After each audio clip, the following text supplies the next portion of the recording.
আমরা কয়জন এমন করলাম যে আমার সন্তান নামাজ পড়ে না, এই জন্য আমি আমার মানে আত্মীয় স্বজন নিকটতম আত্মীয়দেরকে বিচার বসাইলাম যে আমার সন্তান যদি নামাজ না পড়ে তাহলে আমি তাকে বাড়িতে আর রাখবো না, তাকে আমি আলাদা করে দিব। এরকম কয়জন পিতা করে? অথচ আমরা স্বার্থপর। আজকে আমার একটা সন্তান আমাকে খাবার দেওয়া বন্ধ করে দিক, তখন আমি আত্মীয় স্বজন পাড়া প্রতিবেশীকে ডেকে আমার সন্তানকে আলাদা করে দিই যে আমাকে টাকা দেয় না, আমাকে টাকা দেয় না, আমাকে আমার খরচ দেয় না। তাহলে স্বার্থপর না? আপনার বাবাটাই স্বার্থপর হলো যে আপনাকে টাকা দিল না, এই জন্য আপনাকে আলাদা করে দিল। অথচ আপনি যে জাহান্নামের পথে যাইতেছেন সেই পথটা দেখে আপনাকে জান্নাতের পথে নিয়ে আসলো না, সেটা স্বার্থপর বাবা। সেই বাবাগুলো স্বার্থপর। উপস্থিতি এই জন্য অবশ্যই অবশ্যই আপনার সন্তান পড়ুক বা না পড়ুক, আপনি আপনার পরিবারের স্ত্রী, ছেলে, মেয়ে, মা, বাবা সকলকে নামাজের জন্য আদেশ করবেন, নামাজের জন্য আদেশ করবেন। যদি আপনারা আদেশ না করেন, উভয় দল অর্থাৎ আপনি এবং আপনার পরিবার, আপনার সন্তান সকলেই কিন্তু ধ্বংসের পথেই যাবেন, ধ্বংসের পথেই যাবেন। হ্যাঁ, আপনি আদেশ করতেছেন, আপনার সন্তান বড় হয়ে গেছে, বুঝবান হয়েছে, সে পড়তেছে না, সেটা তার ব্যক্তিগত ব্যাপার, কিন্তু আপনার কর্তব্য কি? আদেশ করা। আপনার কর্তব্য আদেশ করা। কিন্তু আজকে এই আদেশ আমরা করি না। আদেশ করি আমরা আমাদের টাকা চাই, পয়সা চাই, কিছু দাও বা না দাও, মাসের কিস্তি দিতে হবে, টাকা দিও। এভাবে করে আমরা কিন্তু সন্তানদের কাছ থেকে আবদার করি, অথচ আমার আপনার সন্তান জাহান্নামের দিকে যায়, তাও আদেশ করি না আমরা, তাও আমরা কোনো চাপ দিই না। এই সময় এই ব্যাপারে আমাদের কোনো হুম নাই। একজন মুসলমান কেমনে বেনামাজি হতে পারে? একজন মুসলমান কেমনে আল্লাহর বিরুদ্ধে থাকতে পারে? মুয়াজ্জিনের আজান শুনে ও কিভাবে থাকতে পারে ঘরের ভিতরে? ব্যবসা বাণিজ্যের ভিতরে কিভাবে থাকতে পারে একজন মুসলমান? তাহলে গাফেল না? এই সমস্ত মুসলমান কি গাফেল না? এই সমস্ত মুসলমান, গাফেল মুসলমানদের কোনো মূল্যায়ন ইসলাম করে না, কোনো মূল্যায়ন ইসলাম করে না। হয়তো বা আপনি মুসলমান, এটা খাতা কলমে আছে, আইডি কার্ডের ভিতরেই আছে, কিন্তু আপনি ইসলামী শরিয়ার বিধান খুঁজে দেখেন, আপনাকে কোনো জায়গাতে বেনামাজি মানুষকে কোনো সময় মানে ইসলাম ইমানদার মুসলমান বলে আখ্যায়িত করেছে নাকি? আপনি খুঁজে দেখেন তো, নাই। কথাগুলো শুনতে খারাপ লাগলো, এটাই বাস্তব। যদি নিজেকে নামাজ দ্বারা সাজাইতে না পারেন, মুসলমান আপনি না, আপনি ইমানদার না, আপনি ইসলামকে পছন্দ করেন না। নামাজকে আদায় করেন, নামাজকে গুরুত্ব দেন। আজকে আমরা এতভাবে বুঝাই যে ভাই নামাজ পড়েন, বাবা নামাজ পড়েন, কিন্তু বুঝতে চাই না, বুঝতে চাই না। কেন? কেন না বুঝার কারণটা কোথায়? কি? দুনিয়ার মোহ। আজকে কিভাবে বললে বুঝবেন? কিভাবে বললে আপনাদের অন্তরের ভিতরে ধাক্কা লাগবে? আপনাদের পরিস্থিতি দেখে এমনটা মনে হয় যে যা বলবি বল, যে কান করেছি ঢোল, একটা আমাদের বাংলা কথা আছে না, প্রবাদ বাক্য, যা বলবেন বলেন, শুনে যাইতেছি, শুনেই যাইতেছি, এই কান্দা শুনে ওই কান্দা বের করব, এই কান্দা শুনে ওই কান্দা বের করেন, ধরা পড়বেন, একদিন একদিন ধরা পড়বেন। আলহামদুলিল্লাহ আলহামদুলিল্লাহি নাহমাদুহু ওয়া নাস্তাঈনুহু ওয়া নাস্তাগফিরুহু ওয়া নু'মিনু বিহি ونتوكل عليه ونعوذ بالله من شرور أنفسنا ومن سيئات أعمالنا من يهد الله فلا مضل له ومن يضلله فلا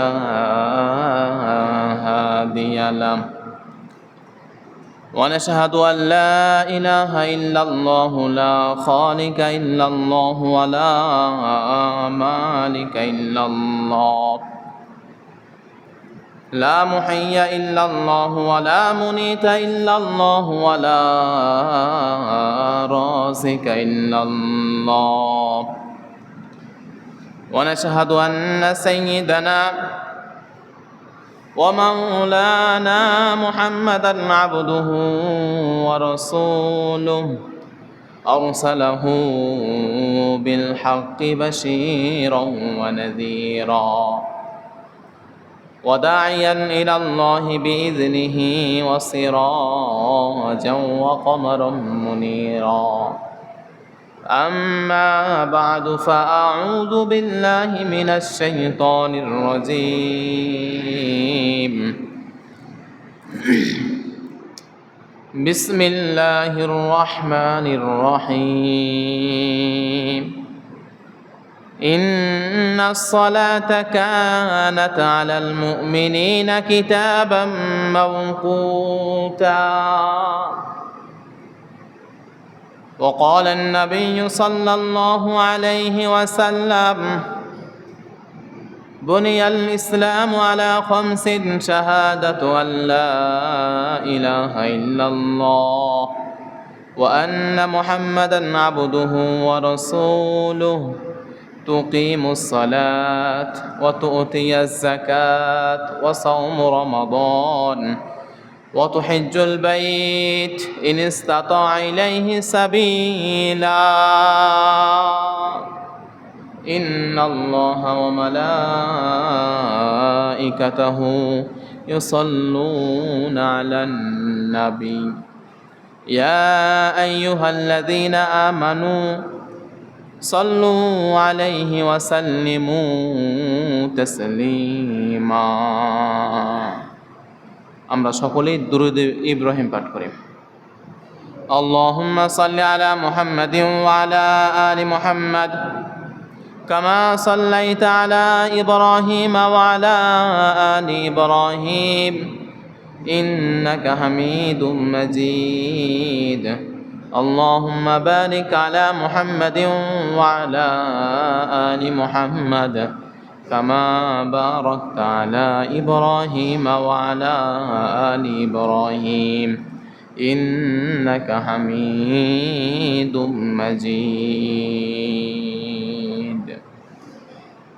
صدق الله العلي العظيم আলহামদুলিল্লাহ সমস্ত প্রশংসা সে আল্লাহ পাক রব্বুল আলামিনের দরবারে যে আল্লাহ পাক রব্বুল আলামিন অত্যন্ত দয়া করে মায়া করে মেহেরবানি করে আমাদেরকে তার হুকুম আদায় করার জন্য মসজিদ আসার তৌফিক দান করেছে এর জন্য শুকরিয়া আদায় করি আলহামদুলিল্লাহ। সাথে সাথে লাখো কোটি দুরূদ ও সালাম বর্ষিত হোক আমাদের প্রিয় নবী সরদারে দোজাহান সাইয়্যিদুল মুরসালিন খাতামুন নাবিয়্যিন জনাবে মুহাম্মদুর রাসূল সাল্লাল্লাহু আলাইহি ওয়াসাল্লাম। সম্মানিত হাজিরিন, আজকে আমার আলোচ্য বিষয়বস্তু নামাজ সংক্রান্ত যত মাসলা মাসাইল, নামাজের ফজিলত এবং নামাজের শাস্তি এই সম্পর্কে আলোচনা হবে ইনশাআল্লাহ। মূল অধ্যায় আমার নামাজ নিয়ে আলোচনা করব। এটা ধারাবাহিকভাবে যে কয় জুমা যাবে 2-3 জুমা যাক, কিন্তু নামাজের যে মাসলা মাসাইল, যে সমস্ত বিধি বিধানগুলো আছে এগুলো ইনশাআল্লাহ ধারাবাহিকভাবে আলোচনা করব। আপনারা প্রত্যেকেই মনোযোগ সহকারে শুনবেন, কারণ আমরা অনেকেই আছি 5 ওয়াক্ত মুসল্লি, কিন্তু নামাজের যে আহকাম, যে বিধি বিধান আছে সেগুলো আমরা জানি না। আর যারা সাপ্তাহিক মুসল্লি তারা কিভাবে জানবে? যারা রেগুলার আসে তারাও জানে না। নামাজের অধ্যায় এই কারণে নিলাম, কিছুদিন আগেই একজন প্রশ্ন করেছিল যে এইভাবে নামাজটা আদায় করলো, নামাজটা হয়েছে কিনা, সারা জীবন নাকি এইভাবে নামাজটা আদায় করেছে, কিন্তু তার নামাজটা হয় নাই। দেখেন, একজন 5 ওয়াক্ত নামাজ পড়ে, 5 ওয়াক্তই নামাজ পড়ে, কিন্তু ভুল তরতিবে নামাজগুলো পড়ে আসতেছে, নামাজ হচ্ছে না। তো কোনগুলো ভুল আর কোনগুলো সঠিক এগুলো আমি আপনাদের সামনে আলোচনা করব ইনশাআল্লাহ পর্যায়ক্রমে। তো সর্বপ্রথম নামাজের যে আহকাম আছে, যে হুকুম আছে, বিধিবিধান আছে, সেগুলো আমি আলোচনা করি। দেখেন, মুসলমানদের ইসলামের যে মূল ভিত্তি আছে 5টি আমরা প্রত্যেকেই জানি: কালিমা, নামাজ, রোজা, হজ, যাকাত। কিন্তু নামাজটা কত নম্বর স্তরে আছে? কোনো ব্যক্তি যদি মুসলমান হতে চায়, কালিমার বিকল্প কোনো পথ নাই, কালিমা তাকে পড়তেই হবে। যদি কালিমা ব্যতীত কি কোনো ব্যক্তি মুসলমান হতে পারবে? কোনো ব্যক্তি মুসলমান হতে পারবে না। তাহলে কালিমা সর্বপ্রথম স্তরে। আমি আর আপনি যদি কালিমা আল্লাহ এবং আল্লাহ রাসূল দিন ইসলামের প্রতি, ইসলামের হুকুম আহকামের প্রতি না নিয়ে আসি, মুসলমান নয়। এই জন্য সর্বপ্রথম আমাদের উপর ঈমান এবং কালিমা, এটা হচ্ছে সর্বপ্রথম বর্ণনা করা হয়েছে। ঈমান। তারপরে ঈমানের পরেই স্থান পেয়েছে নামাজ। ঈমানের পরেই স্থান পেয়েছে নামাজ। তারপরে স্থান পেয়েছে হজ, জাকাত।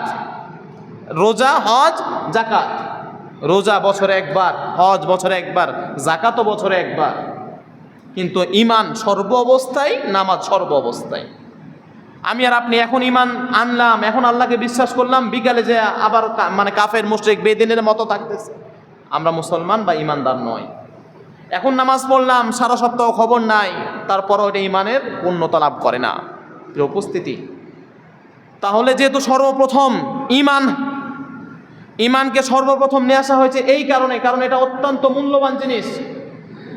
খায়রুকুম মান তাআল্লামাল কুরআনা ওয়া আল্লামাহ।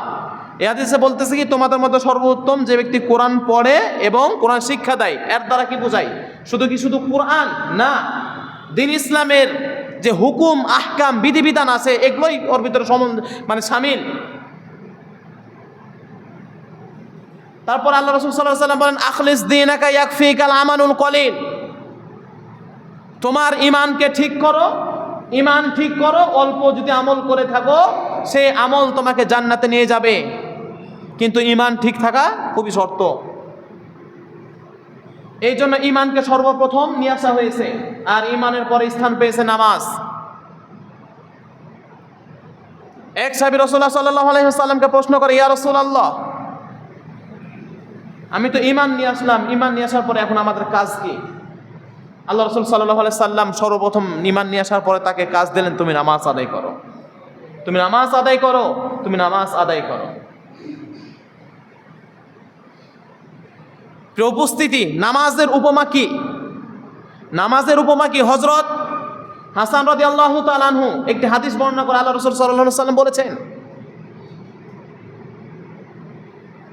নামাজের উপমা, মনে করেন কোন একজন ব্যক্তির বাড়ির সামনে দিয়ে একটা নদী আছে বা একটা পুষ্কুনি আছে, সেই পুষ্কুনি থেকে যদি কোনো ব্যক্তি দিনে 5 বার করে গোসল করে, তাহলে কি সেই ব্যক্তির শরীর থেকে কোনো গন্ধ বের হবে? ঘামের গন্ধ বের হবে? ঠিক অনুরূপভাবে কোনো ব্যক্তি যদি দিনে 5 ওয়াক্ত নামাজ পড়ে, সেই ব্যক্তির ঈমান মজবুত হবে এবং সেই ব্যক্তি আল্লাহ তাআলার নৈকট্য লাভ করতে পারবে।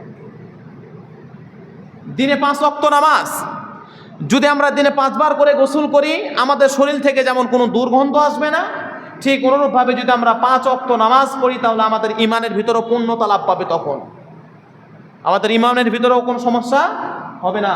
কিন্তু আজকে আমাদের একটা দাবি, নামাজ না পড়ে ঈমান ঠিক আছে, পরিপূর্ণ ঈমান, নামাজ নাই, পরিপূর্ণ ঈমান ঠিক আছে, এটা আমাদের দাবি। মানে জোর গলায় আমরা বলি। ঠিক আছে কিনা একবার চক্ষুটা বন্ধ হোক, তখন বুঝবা কতটুকু তোমার ঈমানটা ঠিক আছে। কারণ প্রতিদিন যে একটা বিধান আল্লাহ পাক রব্বুল আলামিন বারে বারে দিতেছে, জোহর, আসর, মাগরিব, এশা, ফজর, আবারও জোহর, আসর, মাগরিব, এশা, ফজর, এটা আমার আপনার কাছে সামান্য বিষয়? এটা আমার কাছে আপনার কাছে কোনো গুরুত্ব নাই? এটা আমরা মনে করতেছি কোনো গুরুত্ব নাই। গুরুত্ব আছে কিনা সময় মতো বুঝবেন। হাজারো বুঝাইতেছি, আপনারা হাজারো মানে সব কিছুই বুঝেন, সব কিছু বুঝেন, শুধু এখানে এসে আপনারা বুঝতে চান না। কেন বুঝতে চান না? নামাজ ঈমানের পরে স্তর পেয়েছে নামাজ।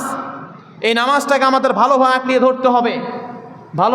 ধরতে হবে, কারণ আল্লাহ রাসূল সাল্লাল্লাহু আলাইহি ওয়াসাল্লাম বলেন, আউয়ালু মা ইউহাসাবু বিহিল আবদু ইয়াউমাল কিয়ামাতিস সালাহ। তিরমিজি শরীফের 413 নম্বর হাদিস আল্লাহ রাসূল সাল্লাল্লাহু আলাইহি ওয়াসাল্লাম বলেছেন, কিয়ামতের দিন বান্দার সর্বপ্রথম আমলনামার ভিতরে চেক করা হবে নামাজের আমলনামাটা, যে সে কেমন নামাজ পড়েছে। আগে তার নামাজের আমলনামাটা দেখি, অন্য কিছু পরে দেখতেছি। নামাজ কেমন পড়েছে সে নামাজটা আমি দেখি, সেই তালিকাটা দেখি।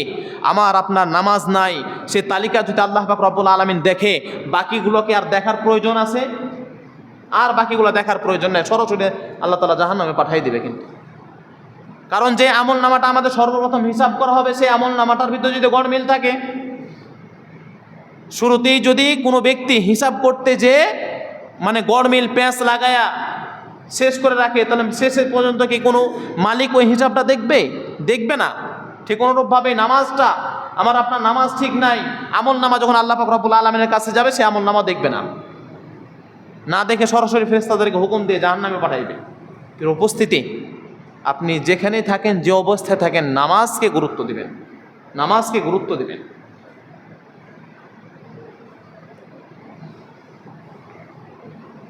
আল্লাহ পাক রব্বুল আলামিন কোরআন কারীমের ভিতরে বলেন, ইন্নাস সালাতা কানাত আলাল মুমিনিনা কিতাবাম মাওকুতা, নামাজ মুমিনদের জন্য নির্ধারিত সময় অনুযায়ী ফরজ করা হয়েছে। ইন্নাস সালাত, নিশ্চয় নামাজ মুমিন ব্যক্তির জন্য একটা নির্দিষ্ট মানে সময় এটা নির্ধারণ করা হয়েছে।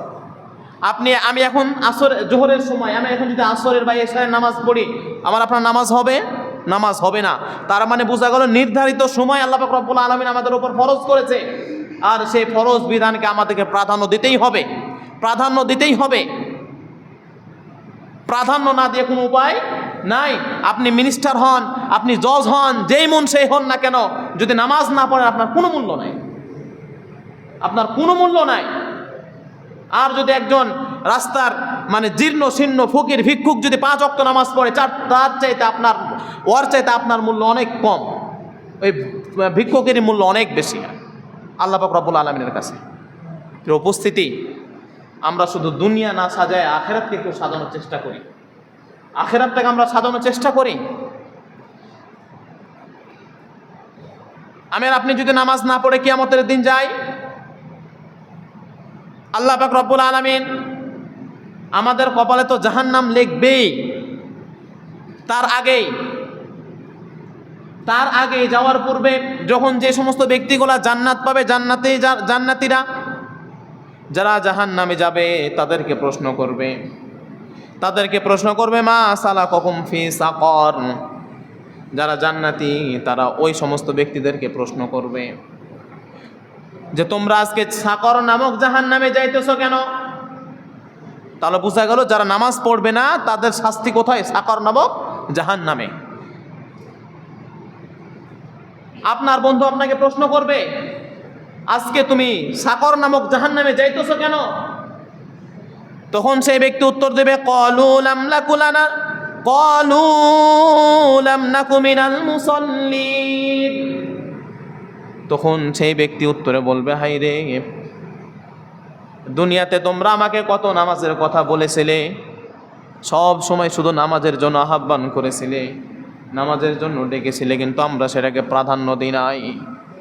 তখন সে বলবে, আমি মুসল্লি ছিলাম না, 5 ওয়াক্ত নামাজ পড়ি নাই, এই জন্য আজকে আমাকে সাকর নামক জাহান্নামে যাইতে হইতেছে। তার মানে বোঝা গেল আপনি নামাজ পড়বো না, আল্লাহ পাক রব্বুল আলামিন কোরআন কারীমের ভিতরে বলেছেন আপনাকে সাকর নামক জাহান্নামের ভিতরে যেতে হবে, সাকর নামক জাহান্নামের ভিতরে যেতে হবে। তাহলে আপনার ঈমান থাকলো আর নামাজ থাকলো না, লাভ কি হলো? আল্লাহ পাক রব্বুল আলামিন কি বান্দাদেরকে সৃষ্টি করেছে জাহান্নামে দেওয়ার জন্য? না, আল্লাহ পাক রব্বুল আলামিন বান্দাদেরকে সৃষ্টি করেছে জান্নাতে দেওয়ার জন্য। কিন্তু আমার আপনার হাতের কামাই যেন জাহান্নামী হইতেছে, জান্নাতের দিকে আমরা একটুকু অগ্রসর হই না। আজকে একজন মুসল্লি বাড়ে, 2 দিন পরে সে মুসল্লির খবর নাই। আজকে আমরা ওই যে বিপদে পড়লে মুসল্লি, তাছাড়া আর মুসল্লি না। আজকে আমার ছেলে অ্যাক্সিডেন্ট করেছে, আমি মানে চলে গেলাম নামাজের ভিতরে, যা নামাজ পড়ি আর দোয়া করি, কত কি দান সদকা, কত কি। যখন সুস্থ হয়ে গেল, বাবা সন্তান কারোই খবর নাই। আমার ছেলের রেজাল্ট বের হবে, আমি চলে গেলাম মসজিদে, আমি চলে গেলাম দুয়ার জায়গাতে, দোয়া করতেছি, দোয়া চাইতেছি। ওই যে বিপদে পড়লাম, তখন আল্লাহকে স্মরণ হলো। এই স্মরণে কোনো মূল্য আল্লাহ পাক রব্বুল আলামিনের কাছে নাই। এর দ্বারা আপনি দোয়া করে কোনো ফজিলত পাবেন না, শর্ত একটাই, নামাজ। যদি আপনার নামাজ ঠিক না থাকে, আপনার কোনো আমলই ঠিক নাই। আপনি যতবার হজ করে আসেন না কেন, কোনো লাভ নাই। হজ করে এসে যদি আবার ঠিক মতো আবার নামাজ ঠিক না থাকে, কোনো লাভ নাই। এজন্য নামাজকে আপনি নামাজকে যদি আঁকড়িয়ে না ধরতে পারেন, আর যদি আঁকড়িয়ে ধরেন, তাহলে আপনি যদি হজে যাওয়ার সামর্থ্য না থাকে, হজে যদি না যান, তারপর আপনার সব কিছু ঠিক আছে। আর আমাদের শ্রেণীর ভিতরে দেখা যায় এক শ্রেণী এমন আছে যারা নামাজ পড়ে, 5 ওয়াক্ত নামাজ পড়ে, কিন্তু কোনো মূল্য নাই, কোনো গুরুত্ব তাদের ভিতরে নাই। এবার আল্লাহ পাক রব্বুল আলামিন সূরা মাউনের ভিতরে বলেছেন, ফাওয়াইলুল লিল মুসাল্লিন আল্লাযীনা হুম আন সালাতিহিম সাহুন। দুর্ভাগ্য ওই সমস্ত নামাজের ব্যক্তির জন্য, দুর্ভাগ্য ওই সমস্ত নামাজি ব্যক্তিদের জন্য যারা নামাজ পড়ে কিন্তু নামাজ থেকে উদাসীন। দেখবেন ওই যে আজকে যে নামাজের আলোচ্যটা যে কারণে ধরেছি, যারা নামাজ পড়তেছে কিন্তু নামাজ থেকে উদাসীন, কোনো কিছু গুরুত্ব নাই, কোনো কিছু জানে না যে নামাজটা সই হচ্ছে কিনা, জানে না এবং জানার চেষ্টাও পর্যন্ত করে না। আজকে যদি আমি এখন একটা প্রশ্ন করি মাসালার নামাজে, যে মনে করেন আপনার নামাজের ভিতরে কোনো কারণবশত 1 রাকাত 2 রাকাত ছুটে গেল, বা নামাজের একটা রাকাত পরিপূর্ণ হয় কখন, এই প্রশ্নটার উত্তর কয়জন মুসল্লি দিতে পারবে? 1 রাকাত পরিপূর্ণ হয় কখন? পারবে না। আমরা মনে করি যে হয়তো বা কোনো মতে সেজদা, একটা সেজদা পাইলেও মনে নামাজটা ওটা 1 রাকাত ওটা আদায় হয়ে গেল, এরকম মনে করি। কি উপস্থিতি, আমি আর আপনি গাফেল যেন কেউ না হই, নামাজ থেকে যেন উদাসীন কেউ আমরা না হই। যদি আমরা নামাজ থেকে উদাসীন হই, তাহলে সেই উদাসীনতায় আমাদেরকে জাহান্নামে নিয়ে যাবে, সেই উদাসীনতায় আমাদেরকে জাহান্নামে নিয়ে যাবে। আপনি সারা বছর নামাজ পড়লেন উদাসীনভাবে, কোনো ফায়দা আসবে না আপনার। আপনি সেই নামাজ দ্বারা নিজেও পরিবর্তন হতে পারবেন না, আপনার আত্মীয় স্বজন কেউ পরিবর্তন হবে না, কিন্তু কেউ পরিবর্তন হবে না।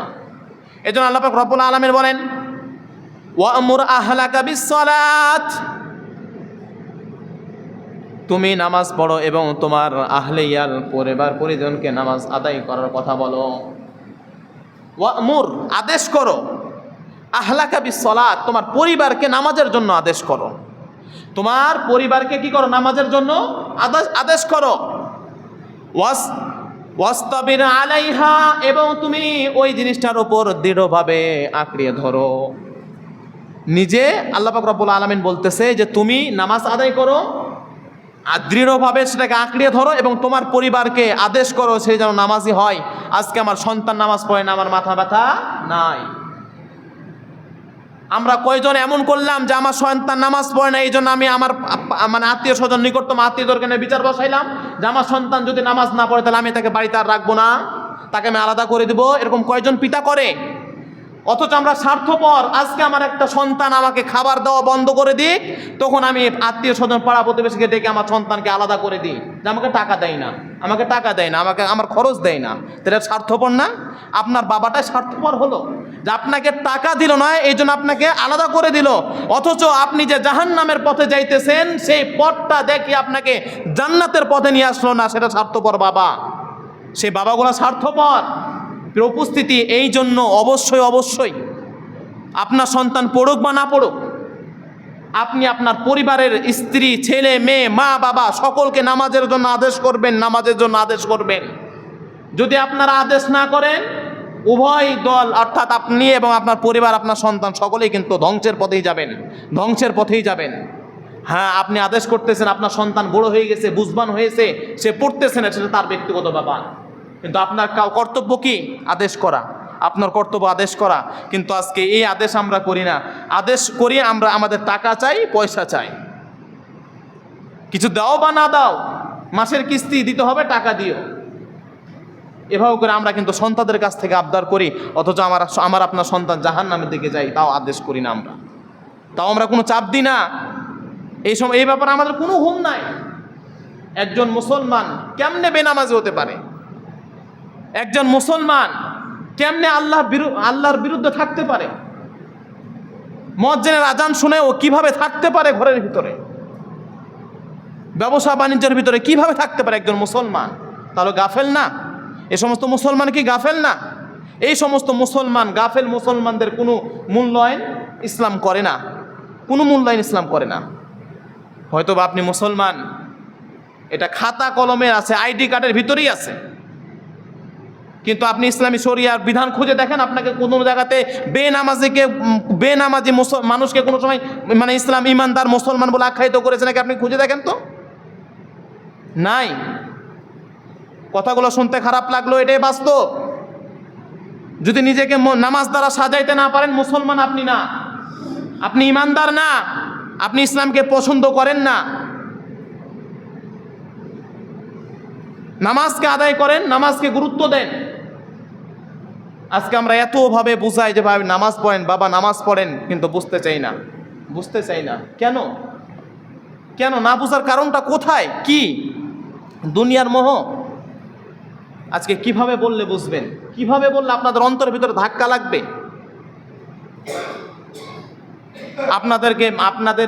আপনাদের পরিস্থিতি দেখে এমনটা মনে হয় যে যা বলবি বল, যে কান করেছি ঢোল, একটা আমাদের বাংলা কথা আছে না, প্রবাদ বাক্য, যা বলবেন বলেন, শুনেই যাইতেছি, এই কান্দা শুনে ওই কান্দা বের করব, এই কান্দা শুনে ওই কান্দা বের করেন, ধরা পড়বেন, একদিন ধরা পড়বেন।